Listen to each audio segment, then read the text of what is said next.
Собранискиот спикер Талат Џафери апелира политичките партии во најкусможен рок да седнат и да се договорат за избор на Државната изборна комисија. Џафери во телефонски разговор за Телма изјави дека е неприфатливо да се прифати барањето на лидерот на ВМРО ДПМН Кристијан Мицковски да се одложи конституирањето на ова тело затоа што ќе се доведе во прашање одржувањето на референдумот. Секој одолговлекување и обструирање ги прифативме сите нивни барања, дури и председателот на Државната изборна комисија да биде од ВМРО ДПМН. Ако сега го условуваат гласањето на ДИК со најавениот закон за амнестија, тогаш тоа не е ништо друго освен уцена, вели Џафери.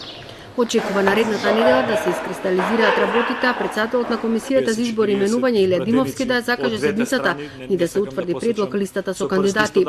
По ова листата ќе се достави до председателот на парламентот кој ќе ги информира политичките партии дека во рок од 3 дена треба да го известат за нивните предлози. СДСМ ги отфрла наводите на Мицковски дека тие се виновни за блокирањето на процесот затоа што претходно не е донесен договорениот пакет реформи во изборното законодавство, законите за финансирање на политичките партии и за влада. Координаторот на пратеничката група Томислав Тунтев вели дека не верува дека ова е генерален став на партијата, затоа што според неговите информации во ВМРО ДПМН постојат различни мислења околу потребата од одржување референдум. Но едно е сигурно, дека без гласовите на најголемата опозицијска партија, изборот на ДИК не може да се изврши затоа што е неопходно двотретинско мнозинство во собранието. А без ДИК не може ниту да се организира и спроведе референдумот.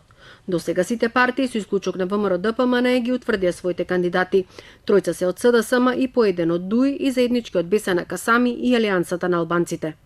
41 кандидата се пријавиле на огласот за членови на Државната изборна комисија. 17 јули е крајниот рок до кога треба да се формира ова тело, кој ќе има 6-месечен мандат.